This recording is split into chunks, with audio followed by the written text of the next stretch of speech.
Have you ever felt invisible?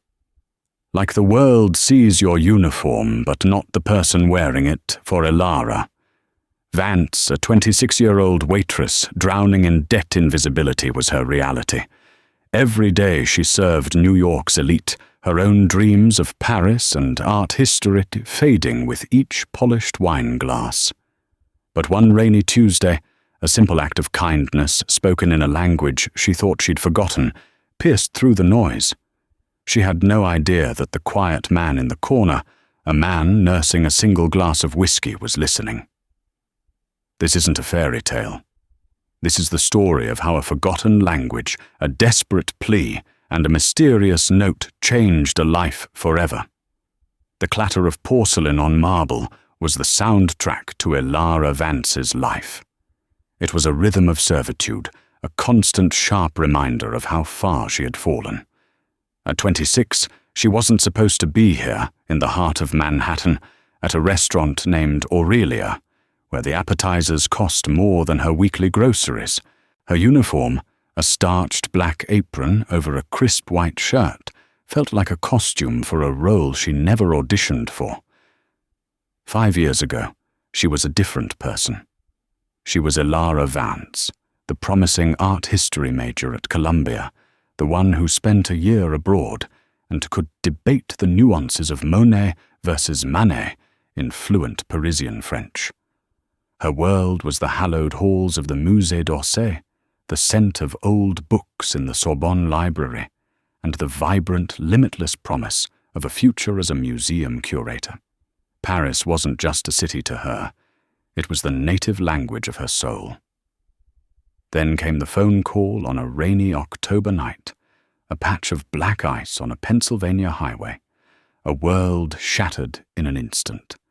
Her parents were gone.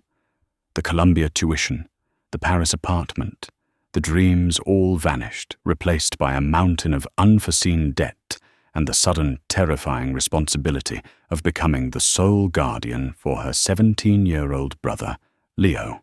Now her life was a series of calculations. Rent for their cramped Queens apartment, $200. Leo's art supplies for his portfolio, $300. The looming payment on the medical debt left behind, $450.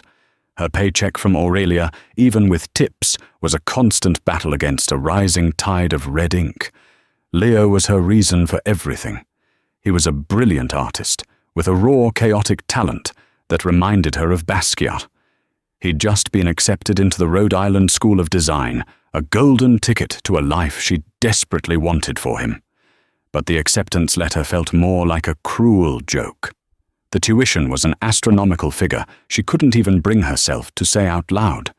Vance Table 7 needs their check, and the couple at Table 12 is ready to order. Stop daydreaming, a sharp voice cut through her thoughts. It was Mark, the restaurant manager, a man whose ambition had far outpaced his empathy. He had slicked back hair, a perpetually smug expression, and a talent for making his staff feel 2 inches tall. On it, Mark Elara said, her voice a practiced neutral monotone. She forced a smile, the kind of brittle professional smile that didn't reach her tired, grey-blue eyes. She moved through the dining room with an efficiency born of desperation. Aurelia was a world of hushed tones, clinking glasses, and the low hum of power.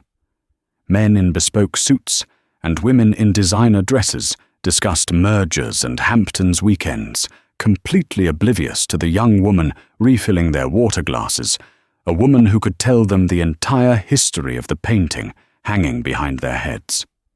It was a post-impressionist piece, a decent one, but a clear imitation of a Pissarro. A fake, just like the smiles, the pleasantries, and her own sense of hope. Tonight, a storm raged outside, lashing rain against the large plate glass windows. The restaurant was less crowded than usual, but the clientele seemed more demanding, as if the foul weather gave them license for foul moods. As she delivered a $400 bottle of Chateau Margaux to a hedge fund manager at Table 9, her eyes drifted to a man sitting alone in a corner booth. He was different from the usual boisterous finance crowd. He was in his late 40s, perhaps early 50s, with a stillness about him that was almost unnerving. He wore a simple dark grey suit of impeccable cut, but no tie. His hair was a distinguished salt and pepper, and his face, etched with fine lines around the eyes, held a profound weariness. He wasn't looking at his phone or reading a paper. He was just watching, nursing a single glass of what looked like Macallan 25, the amber liquid untouched for the better part of an hour. He had been there for nearly 2 hours, speaking only to order the drink. His gaze was distant, as if he were observing a world he was no longer a part of. Elara had learned to read people, and this man radiated a quiet, deep-seated sorrow. "Who's the ghost in the corner?" asked Sarah, another waitress, as they crossed paths near the kitchen. "Table 4. No idea.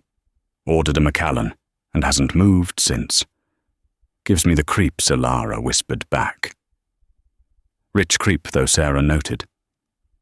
"That's a $300 pour." Elara just shrugged. Rich or poor, happy or sad, they were all just tables to be cleared. She picked up a fresh basket of bread and headed towards table 6, a party of 4 tourists, struggling loudly with the menu. It was just another Tuesday, another night of ghosts and calculations, of serving a world she could see but never touch. She had no idea that the quiet man in the corner had just looked up his gaze, settling on her not with the dismissive glance of a customer, but with a flicker of something else. Something akin to recognition. The evening wore on the rain outside, intensifying into a torrential downpour. The tourists at table 6 were becoming increasingly agitated. The matriarch of the group, an elderly woman with elegantly coiffed white hair and a string of pearls, was trying to communicate with a young busboy, her hands gesturing wildly at the menu. Her French was rapid, laced with a frustration that was quickly turning to distress. Non, je suis allergique aux fruits de mer. Pas de poisson, pas de crevettes. Comprenez-vous? She pleaded, her voice rising in pitch. No, I am allergic to shellfish. No fish, no shrimp. Do you understand? The busboy, a teenager named Kevin, whose language skills were limited to English and frantic nodding, just smiled blankly. Yes. Seafood. Very good. Mark, the manager, swooped in, his own smile stretched thin. His high school French was rudimentary at best. Madame, everything is bon. Very bon. He pointed at the lobster risotto. The woman threw her hands up in despair. Her family looked on, embarrassed and helpless. This was a common scene in a high-end New York restaurant, a small moment of chaos born from a language barrier. Usually Elara would keep her head down. It wasn't her table, and drawing attention to herself was never a good idea, especially not with Mark. But something in the old woman's eyes, a familiar look of being lost and unheard in a foreign place, struck a chord deep within Elara. It was the same look she'd seen on her own face in a Paris metro station once years ago, before she mastered the language. It was a look of profound loneliness. Before she could second-guess herself, she stepped forward. "Mark, let me," she said quietly, her voice firm. Mark shot her a venomous look. "Vance, this is not your section. Get back to—" Elara ignored him. She turned to the elderly woman, her posture shifting subtly. The weary slump of the waitress straightened, replaced by a confident ease. She looked the woman directly in the eye, and a language she hadn't spoken with fluency in years flowed out of her, as natural as breathing. "Madame, pardonnez-moi. Je m'appelle Elara. Je parle français. Comment puis-je vous aider ce soir? Il semble y avoir un malentendu," she said, her accent a perfect, unblemished Parisian. "Madame, forgive me. My name is Elara. I speak French. How can I help you this evening? There seems to be a misunderstanding." The entire table fell silent. The woman's face, moments ago, a mask of frustration, softened into pure, unadulterated relief. A torrent of French poured from her. She explained her severe allergy, her frustration, her feeling of being dismissed. Ilara listened patiently, nodding her responses calm and reassuring. She didn't just translate the menu. She engaged with the woman whose name was Madame Dubois. She learned that Madame Dubois was visiting from a small town in Provence to see her grandson perform at Carnegie Hall. Ilara recommended the duck confit, explaining how the chef prepared it in a way that would remind her of home. She suggested a wine pairing a specific Burgundy that wouldn't overpower the delicate flavors. For those 10 minutes, Ilara wasn't a waitress. She was herself again. Her voice was animated, her gestures fluid. A light returned to her eyes that Mark had never seen. She laughed, a genuine laugh at a joke Madame Dubois made about New York taxi drivers. She was articulate, knowledgeable, and effortlessly charming. She was the woman who had once walked the halls of the Sorbonne. From the corner booth, the silent man watched the entire exchange. His name was Julian Hawthorne, and his expression, previously a canvas of stoic grief, had changed. He leaned forward slightly, his gaze fixed on Ilara. The whiskey glass remained forgotten. He wasn't just hearing the French. He was hearing a specific cadence, a gentle lilt that was achingly familiar. It was the accent of the Loire Valley, an accent he hadn't heard spoken with such warmth since his wife Isabelle had passed away 2 years ago. Isabelle had been French. She was an art historian, a brilliant, passionate woman who had filled his sterile world of finance and acquisitions with color beauty and a language that sounded like music. Watching Ilara, seeing the way she treated the elderly woman not as a problem to be solved, but as a person to be understood, was like watching a ghost. It wasn't just the accent. It was the kindness, the intelligent spark in her eyes, the way she made an anxious stranger feel seen. Mark stood by the service station. His arms crossed his face, a thundercloud of resentment. He saw a waitress overstepping her bounds. Julian Hawthorne saw something else, entirely. He saw a diamond hidden in a coal mine, a spark of brilliance in danger of being extinguished by the crushing mundanity of survival. When the conversation ended, Madame Dubois reached out and squeezed Ilara's hand, her eyes wet with gratitude. Merci, ma chérie. Vous avez sauvé ma soirée. Vous avez un cœur en or. Thank you, my dear. You have saved my evening. You have a heart of gold. Ilara simply smiled. C'est mon plaisir, madame. It is my pleasure, madame. As she walked away from the table, her shoulders slumped back into their familiar, weary posture. The brief, brilliant light had been extinguished. She was a waitress again. She caught the eye of the man in the corner booth. His gaze was intense, analytical, and for a fleeting moment, she felt a strange, unnerving shiver, as if he had seen right through her apron and into her soul. She quickly looked away, her heart pounding, and got back to work. An hour later, the restaurant began to empty. Madame Dubois and her family left, but not before the matriarch personally sought out Mark to sing Ilara's praises, insisting the generous tip she left was specifically for the charming young woman who speaks the language of angels. Mark grunted, a non-committal response, his jealousy a palpable force. Soon after the man from the corner booth, Julian Hawthorne finally moved. He stood leaving several crisp $100 bills on the table, far more than enough to cover his single expensive drink. He walked towards the exit without a backward glance. As he passed the hostess stand, he paused, took a pen from his coat pocket, and scribbled something on the back of a plain, heavy-stock business card. He folded the card and placed it into a thick, cream-colored envelope he retrieved from the same pocket. For the waitress who speaks French, he said to the hostess, his voice a low, gravelly baritone. Make sure she gets it. No one else. He was gone before the hostess could reply, melting into the rain-slicked New York night.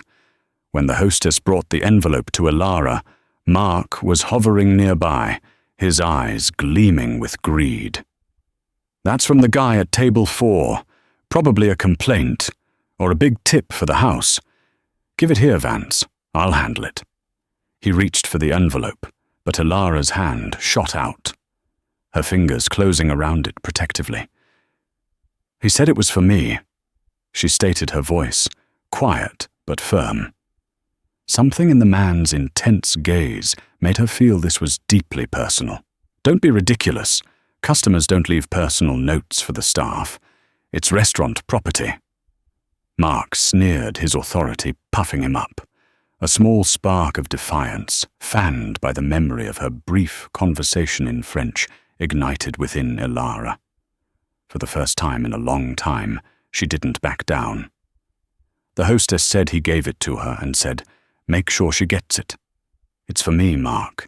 She turned and walked away towards the staff locker room before he could protest further, his indignant sputtering fading behind her. Her heart hammered against her ribs. What could it be? A complaint about her overstepping? A proposition. Her mind raced through a dozen unpleasant scenarios. Inside the cramped windowless locker room that smelled of disinfectant and desperation, she leaned against the cold metal lockers, her fingers trembling as she broke the seal of the expensive-feeling envelope. Inside there were 2 items. The first was the business card. It was blank on one side. On the other, in stark, minimalist black print, were just 3 words: Julian Hawthorne, CEO, Hawthorne Global. Elara's breath caught in her throat. She wasn't an expert on the titans of industry, but even she had heard the name. Hawthorne Global was a behemoth, a private equity and technology firm, with a reach that spanned continents. Julian Hawthorne was a legend, a recluse, a billionaire many times over, known for his ruthless business acumen and for dropping off the social map completely after his wife's tragic death a few years back. That was the man she thought looked like a ghost. The second item in the envelope made the business card seem mundane. It was a single printed ticket, not a commercial airline ticket. It was an itinerary confirmation for a private flight. Clyde flight. Itinerary: Hawthorne Aviation Departure, Teterboro Airport, NJ Hangar 7, tomorrow, 10:00 a.m., aircraft Gulfstream, G650, passenger Elara Vance, destination Le Bourget Airport, Paris, France. Elara felt the world tilt on its axis. Her knees went weak, and she had to grip the locker door to keep from falling. Paris. A private jet. Her name. It was impossible. A dream, a prank, a cruel, elaborate joke. Then she saw the handwritten note on the back of the business card. The handwriting was sharp, decisive, and elegant.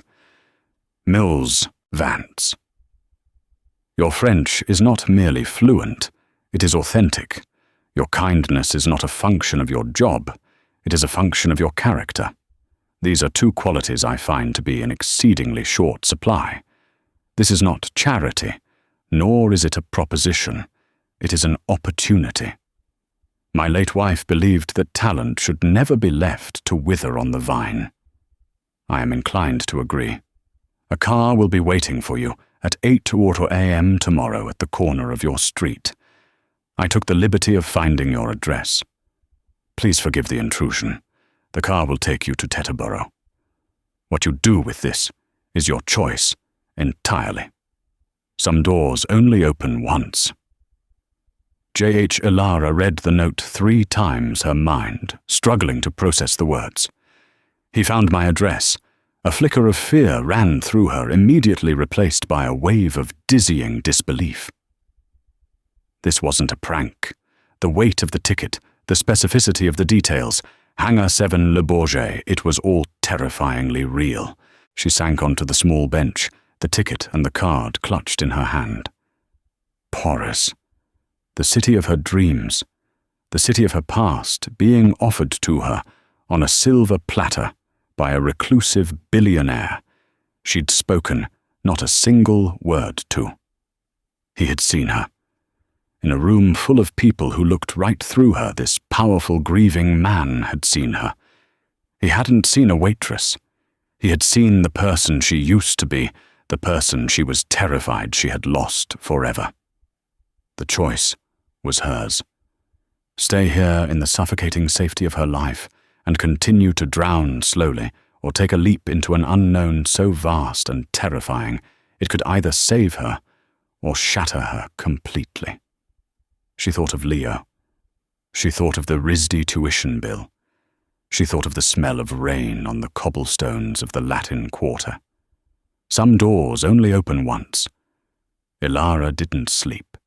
The night was a tumultuous storm of doubt-fear and a wild, terrifying flicker of hope.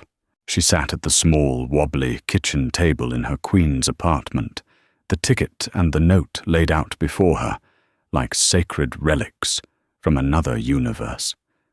Was he dangerous? A wealthy eccentric with an ulterior motive? The line in the note, "I took the liberty of finding your address," played over and over in her mind. It was a demonstration of power, a casual reminder that for a man like Julian Hawthorne, the world had no locked doors. But the rest of the note, it didn't feel predatory. It felt melancholy, respectful. At 3 a.m., Leo padded into the kitchen for a glass of water. He was lanky and perpetually paint-splattered with their mother's expressive eyes. He saw Ilara staring at the papers, her face pale and drawn. "Everything okay, El?" "You look like you've seen a ghost," he mumbled, rubbing the sleep from his eyes. Ilara hesitated, then pushed the ticket and the note across the table. "Read this?" Leo's eyes scanned the documents. His eyebrows shot up. "Hawthorne Global, Teterboro." "Ilara. What is this? Is this a joke? I don't think so." She whispered, her voice hoarse. She explained the entire evening in a torrent of words. The French woman, the quiet man in the corner, the way he watched her, the confrontation with Mark. Leo listened intently, his initial skepticism melting away. He looked at the ticket, then back at his sister. He saw the dark circles under her eyes, the permanent line of worry etched between her brows. He saw the woman who had given up everything for him, the sister who worked double shifts so he could buy the right canvases, who packed his lunches every day so he wouldn't have to spend money, who hadn't bought a new piece of clothing for herself in 3 years. "You have to go," he said, his voice suddenly clear and certain. "Leo, it's insane. I can't just get on a private jet to Paris with a man I've never met. What about my job? What about everything? What job?" Leo countered his voice, rising with a passion he usually reserved for his art. The one with the manager who treats you like garbage, the one that's killing you day by day. "Ilara, listen to yourself. You spoke French, really spoke it for the first time in years, and the universe sent you this. This isn't about some random guy. This is about you, the you that you were supposed to be." He tapped the note. "Talent should never be left to wither on the vine." He's right. Your talent isn't just speaking French, Elle. It's your brain, your passion for art, all the stuff you had to put in a box when Mom and Dad died. Maybe this is your chance to finally open it again. His words struck her with the force of a physical blow. He was right. Her life had become a prison of her own making, built from love and duty, but a prison nonetheless. The fear of the unknown was immense, but the fear of dying a slow spiritual death at Aurelia was suddenly far greater. At 7 a.m., having made her decision, she called the restaurant. "Aurelia, this is Mark speaking. Mark, it's Ilara. I won't be coming in today, or ever again. I quit." There was a stunned silence on the other end, followed by a burst of derisive laughter. "You what, Vance? Don't be an idiot. You can't afford to quit. You'll be begging for your job back in a week." A strange calm washed over Ilara. The fear was gone, replaced by a crystalline resolve. "I don't think so. And for the record, mark the painting in the main dining room. It's a forgery. The brushwork on the foliage is all wrong for a Pissarro. A real art expert would have noticed." She hung up the phone before he could respond, a small, triumphant smile playing on her lips.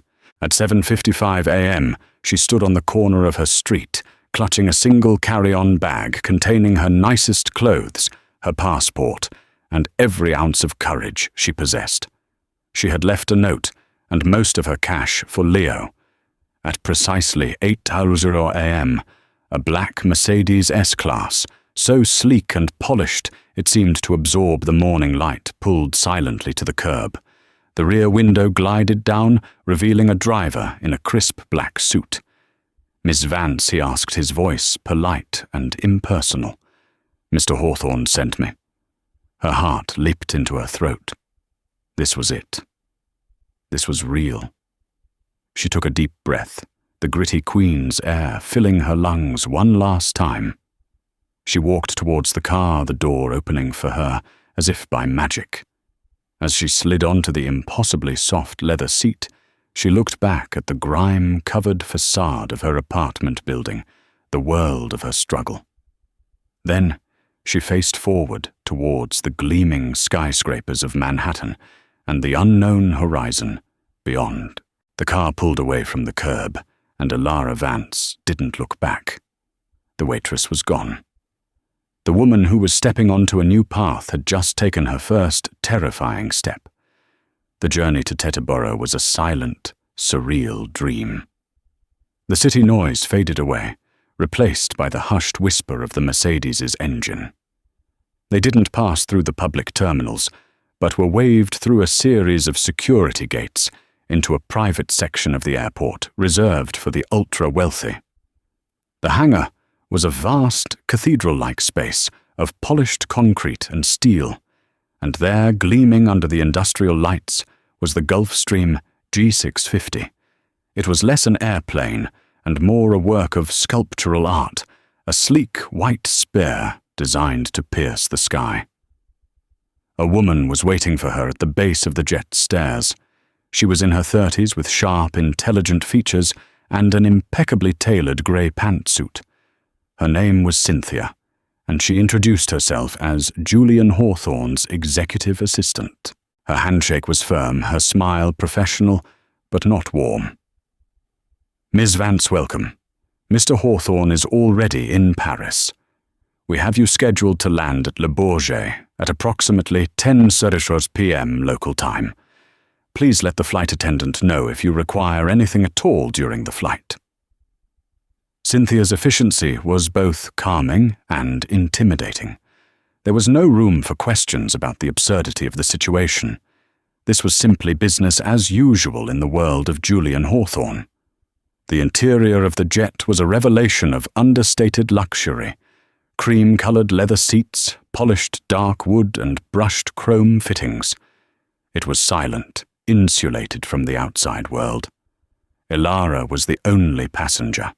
A flight attendant with a kind smile offered her champagne, which she declined, and a glass of water, which she accepted with a shaky hand. As the jet took off, accelerating with a power that pressed her back into her seat, Ilara watched her old life shrink below her. The 5 boroughs of New York City, the grid of her struggles and her sacrifices, became a map, then a memory. She was suspended between 2 worlds, the one she had just escaped, and one she couldn't possibly imagine. 7 hours later, they were descending over a glittering carpet of lights. Paris, the city of her heart. Seeing the Eiffel Tower lit up and defiant against the night sky brought tears to her eyes. It was a sight she thought she might never see again. Le Bourget was as seamless as Teterboro. No lines, no customs, A black car was waiting on the tarmac.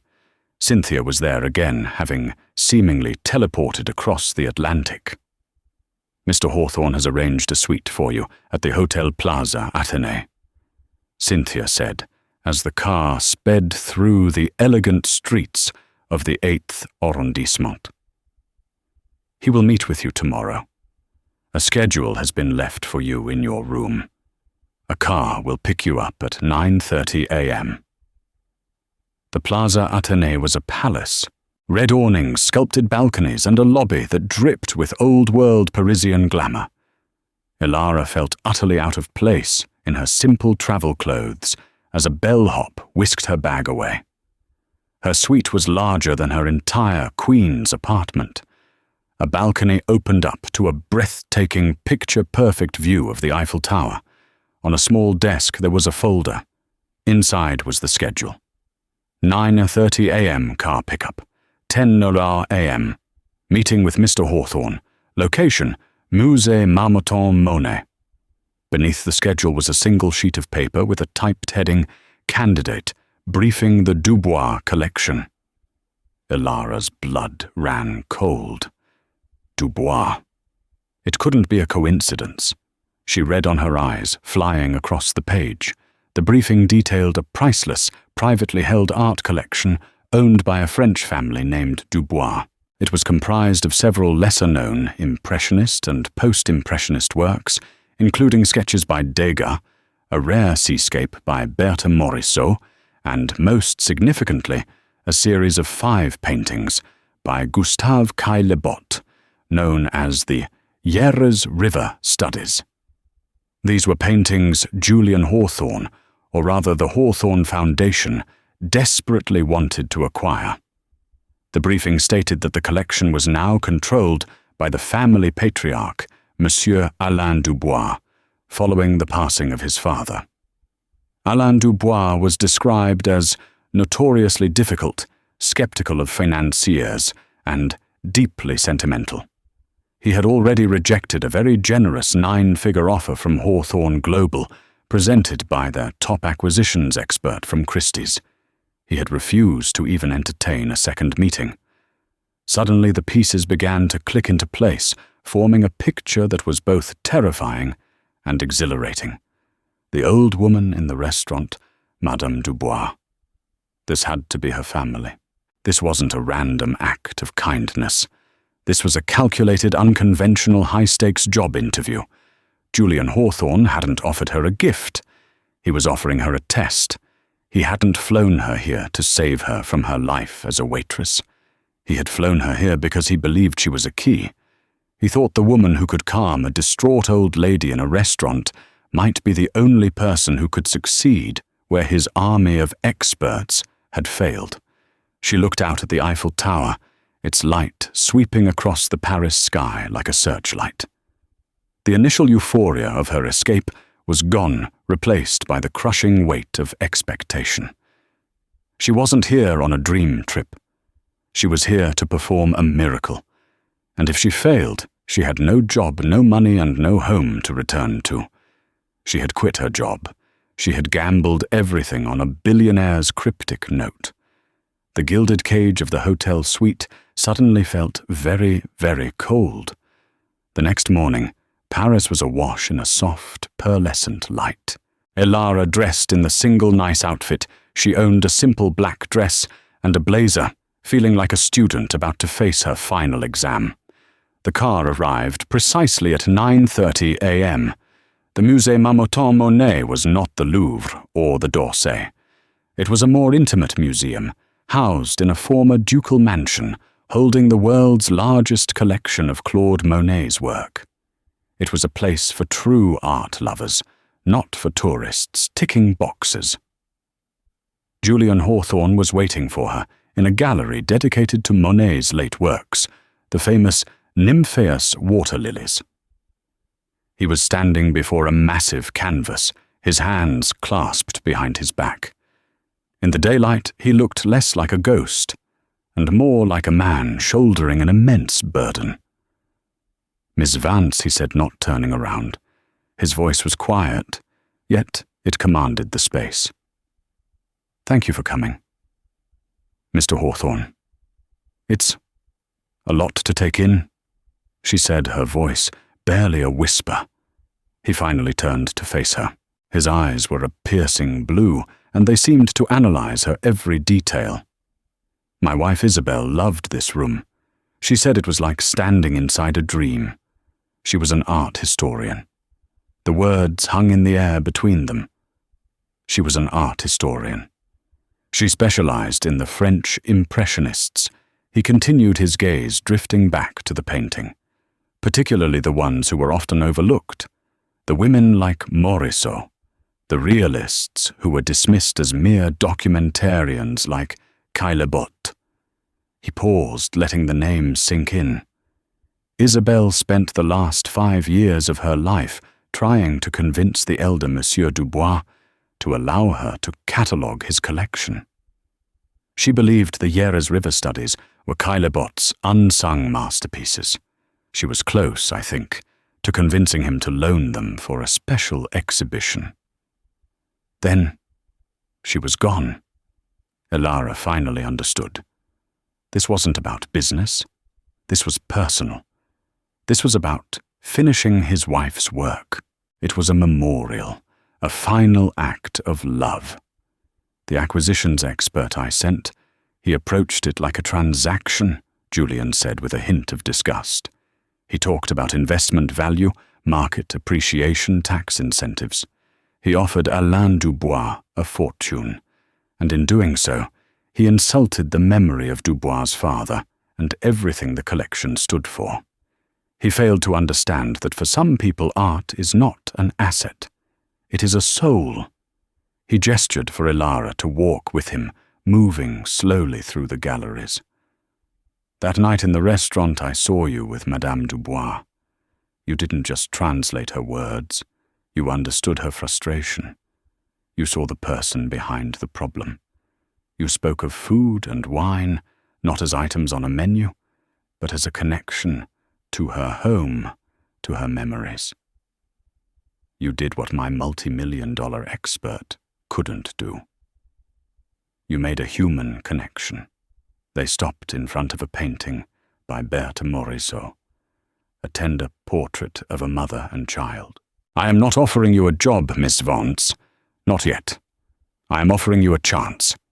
The Hawthorne Foundation wants to acquire the Dubois collection, not to hide it in a vault, but to create a new public wing in Isabel's name at the Boston Museum of Fine Arts. The Dubois family knows this, but Alain Dubois will not see anyone from my organization. This was the final piece of the puzzle, the insurmountable wall. So what do you want me to do? Elara asked, her heart pounding. That is the test, Julian replied, his blue eyes locked onto hers. I have arranged a meeting for you, not with Alain Dubois, with his mother, the woman from the restaurant. Elara stared at him, stunned. Madame Geneviève Dubois, he said, a ghost of a smile on his lips. It turns out she was deeply impressed by you. When my assistant called her to apologize for the language barrier at the restaurant, your name came up. Madame Dubois expressed a wish to thank you properly. I merely facilitated it. She has invited you for tea at her home this afternoon. It was a masterful, almost invisible manipulation. He had used her act of kindness as the perfect Trojan horse. I am not asking you to be a corporate negotiator, Julian continued, his voice softening. I am asking you to be yourself, the person I saw in the restaurant. Talk to her about art, about Provence, about her grandson's performance at Carnegie Hall. Talk about anything but the collection. Your only goal is to accept her thanks. That's all. He handed her a small card. On it was an address in Saint-Germain-des-Prés, one of the most elegant and historic neighborhoods in Paris. The car will take you there at 2 o'clock, he said. I have no idea what will happen. This may go nowhere. But my wife always believed that the most beautiful things in life happen not through force, but through a gentle, unexpected connection. He paused, his gaze unreadable. "No pressure, Miss Vance. The jet can take you back to New York tonight, if you wish, or you can have tea with an old woman and see what happens." As Elara stood there in a gallery dedicated to Monet, surrounded by the ghosts of Impressionism and the lingering memory of a woman she'd never met, she knew she had no choice at all. She had already stepped through the door. Now she had to walk the path. The address on the card led the silent Mercedes to Saint-Germain-des-Prés, a part of Paris that seemed to exist outside of time. The car pulled to a stop, not before a gleaming modern facade, but an imposing 18th century Hotel Particulier. It was a magnificent private mansion of weathered grey stone, its quiet dignity a testament to centuries of inherited grace. Ivy climbed the walls like a delicate green lace, and the tall windows were framed by pale blue shutters. There was no visible security, no ostentatious display of wealth. Its power was in its history, its permanence. Elara's heart hammered against her ribs as she stepped onto the ancient cobblestone courtyard. She was a girl from Queens who had quit her waitressing job 36 hours ago. Now she was about to step into a world she had only ever read about in art history textbooks. Every instinct screamed that she was an imposter, that at any moment someone would see through her simple black dress and blazer and expose her for the fraud she felt she was. She took a deep breath, clutching the memory of Julian's final words. "Be yourself like a talisman." She rang a heavy ornate bell. A moment later, the solid oak door swung open, revealing a housekeeper in a classic black and white uniform. The woman led her from the bright afternoon into the cool, quiet interior. The air inside smelled of beeswax, old paper, and the faint, sweet scent of blooming roses from the garden beyond. They walked through a marble-floored entryway, the only sound the soft click of their heels. Elara's eyes darted everywhere, taking in the ancestral portraits lining the walls, their gilded frames gleaming softly. They stared down at her, with the placid, knowing expressions of people who had never once doubted their place in the world. The housekeeper led her into a sun-drenched grand salon. Light streamed through floor-to-ceiling windows that overlooked a lush, impeccably manicured private garden, a secret paradise hidden from the Parisian streets. And there, sitting in a velvet armchair, the color of burgundy wine, was Madame Geneviève Dubois. She looked entirely different here in her own element. The anxiety and frustration she had worn in the New York restaurant were gone, replaced by a serene and commanding confidence. Her smile was genuine and warm, her eyes twinkling with a knowing light. "Mademoiselle Vance," she said, her voice a melody of welcome. "Please come in. I am so glad you accepted my invitation. It is a relief to speak with you without the clatter of a restaurant surrounding us." For the next hour they talked, and the tension in Elara's shoulders slowly began to dissipate. Following Julian's advice, she steered the conversation away from anything resembling business. She asked about Madame Dubois' grandson, Jean-Pierre, and learned he had performed a Bach cello suite to a standing ovation. Madame Dubois' face, etched with the fine lines of her 80 years, lit up with a grandmother's pure, unadulterated pride. They talked about Provence and Elara, drawing on her deep well of academic knowledge, spoke of how the Impressionists had been obsessed with the unique, luminous quality of the light there. Cézanne said it was as if the light vibrated, Elara recalled. He wanted to paint not the landscape itself, but the vibration. Madame Dubois nodded, her eyes distant with memory. That is exactly it. He captured the feeling.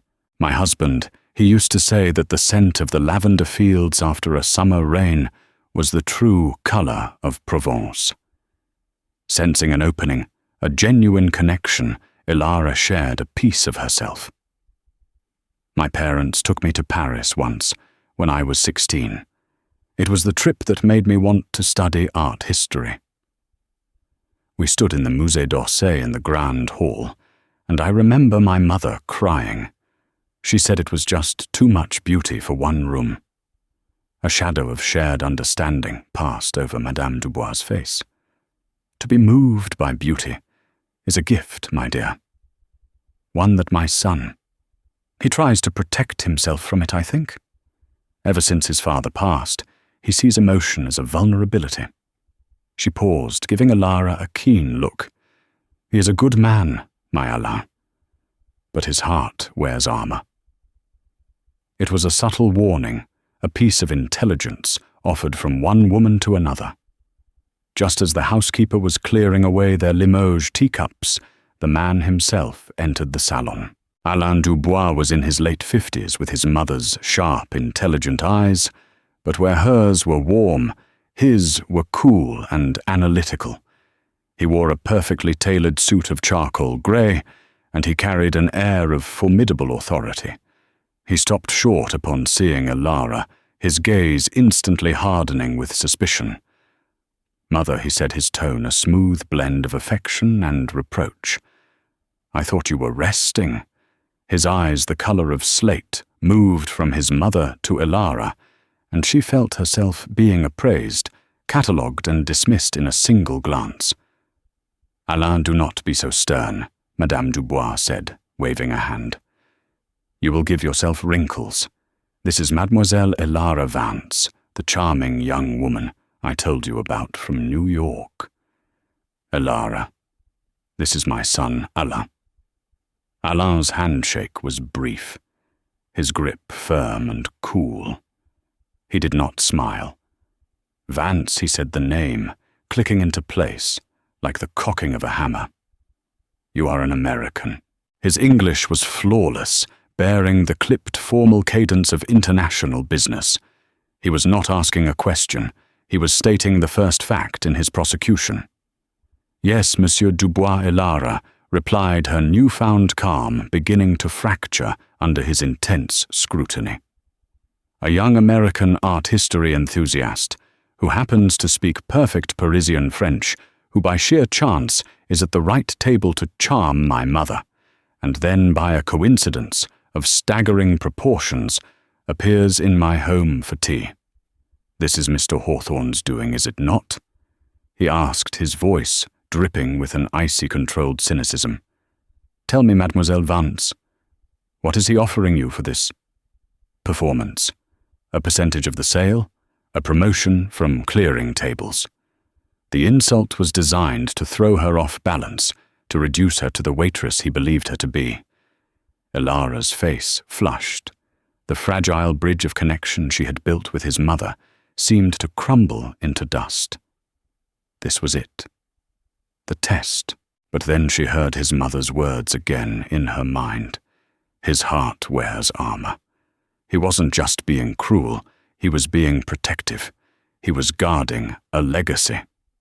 Elara took a slow, deliberate breath, meeting his hostile gaze without flinching. "Monsieur Hawthorne offered me a plane ticket," she said, her voice remarkably clear and steady. "He offered me a chance to remember who I was before my life took a different path. And his only instruction for today was to enjoy a cup of tea with your mother, and to not under any circumstances mention your family's art collection." Alain raised a skeptical eyebrow. How very noble of him, a philanthropist of waitresses. "Alain," Madame Dubois snapped her voice, sharp as glass. "You are being abominably rude. This young woman showed me a kindness you rarely see in this world. She is my guest. You will show her respect." "Respect must be earned," Mother Alain retorted, though his gaze softened for a moment as he looked at her. He turned back to Elara. "The last person Hawthorne sent was an acquisitions expert from Christie's, a man who spoke of my father's legacy as if it were a stock portfolio. He used words like asset diversification and market valuation. He wanted to talk numbers. I showed him the door. So you will forgive me if I am skeptical of a new, more charming package delivering the same greedy message. This was her moment, the pivot point upon which her entire future rested. She could crumble, or she could stand her ground. She chose to stand. He was wrong to do that, Elara said, her voice now infused with a quiet passion that surprised even herself. He was speaking the language of finance, but that's not the language a collection like yours understands. The Yeres River studies, they aren't about money. Anyone who thinks that has never truly seen them. They're about a moment in time that is gone forever. They're about the way Caillebotte saw the shimmering light on the water on a summer afternoon, a light he was trying to capture before it changed. It's the same conversation his friend Monet was having with the lily pads at Giverny. It's not an asset, monsieur. It's a dialogue between artists across a century. It is, as you said to your mother, a soul, and you cannot put a price on a soul. Silence descended upon the grand salon, thick and heavy. Alain Dubois stared at her, his mask of cynicism cracking for the first time. She hadn't just repeated his words. She had inhabited them, expanded upon them, proven she understood their deepest meaning. "Words are easy, mademoiselle," he said, his voice softer now, more contemplative, but still testing her. A well-rehearsed speech.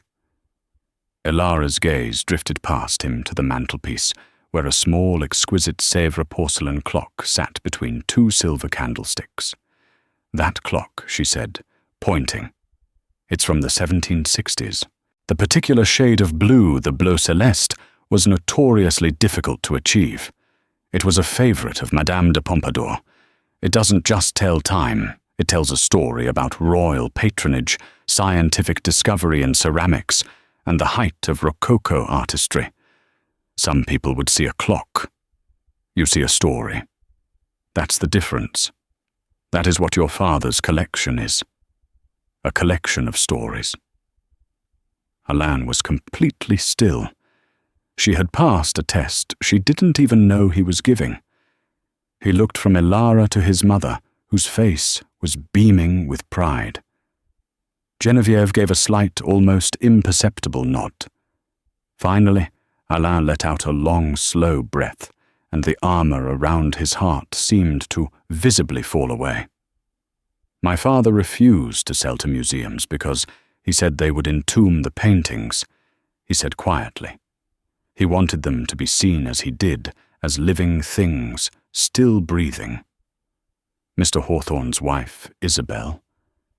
She felt the same way, Elara said gently. Her vision wasn't to entomb them. It was to give them a new home, a dedicated space where they would be surrounded by their friends, by Monet Morisot Degas. She wanted to continue their conversation for the world to hear. Her dream was to share the stories, not just preserve the objects. Alain was silent for a long time, his gaze fixed on the portrait of his father hanging over the fireplace. When he finally spoke, his voice was different, stripped of its earlier hostility. "My father. He would have liked Isabel Hawthorne, and he said, turning to meet Elara's eyes, he would have liked you, Mademoiselle Vance." He walked over to a large, ornate cabinet of dark, polished wood and unlocked it with a small antique key. He returned not with a file or a document, but with a heavy leather-bound portfolio. He placed it on the table in front of Elara, and with a reverence that bordered on sacred, he opened it. Inside, protected by archival paper, was a charcoal sketch.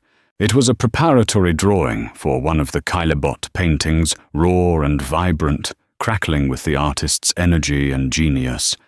It was breathtaking, priceless, the first breath of a masterpiece.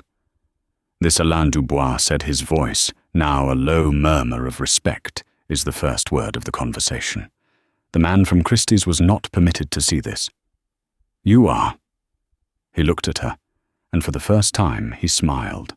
It was a small, sad, but genuine smile.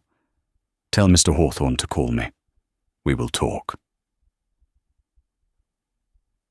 2 months later, Elara Vance stood beside Julian Hawthorne in the newly consecrated, yet-to-be-opened Isabel Hawthorne wing of the Boston Museum of Fine Arts. She wore a tailored navy blue dress and held a tablet with cataloguing notes, her movements confident and purposeful. She was no longer a candidate. She was the Hawthorne Foundation's new Director of Special Acquisitions. The 5 Caillebotte paintings, the Yerres River studies, hung on the central wall, their serene, light-filled beauty silencing the cavernous space. She would have loved this. Julian said, his voice thick with an emotion he no longer tried to hide. He looked at Elara, and the deep, weary grief that had haunted his eyes in the restaurant was gone, replaced by a genuine, profound gratitude. "You did this, Elara." "We did this," she corrected him gently. "You opened the door. I just had the courage to walk through it." Her life was unrecognizable. She had a career that challenged and fulfilled her an elegant apartment in Boston's Beacon Hill, and just last night she had listened on the phone as her brother Leo bubbled with excitement about his first major project at RIST, his tuition a settled matter. Julian handed her a small, elegantly wrapped box, a signing bonus of sorts, he said with a wry smile. Inside, nestled on a bed of velvet, was a small, beautifully framed charcoal sketch, the very one Alain Dubois had shown her in his salon. A personal gift from the Dubois family, a permanent reminder of the conversation that had changed everything. Elara looked from the raw energy of the sketch to the sublime perfection of the finished paintings, her heart full to the point of breaking. It was not a fairy tale. It was a testament to the strange, beautiful truth that one small act of kindness in a noisy restaurant, one flash of a forgotten skill, could ripple across oceans and time. It was proof that sometimes the most powerful language is not the one we speak with our mouths, but the one we speak with our soul. And so Elara's story isn't just about a lucky break. It's a powerful reminder that the person you are on the inside, the skills you've learned, the passions you've nurtured, the kindness you show even when no one is watching has immense value. Julian Hawthorne didn't just see a waitress. He saw years of study, a compassionate heart, and a forgotten dream. He saw potential. How many of us walk through life with our own hidden talents, waiting for the right moment, the right person to see us for who we truly are? What would you have done if you were Elara?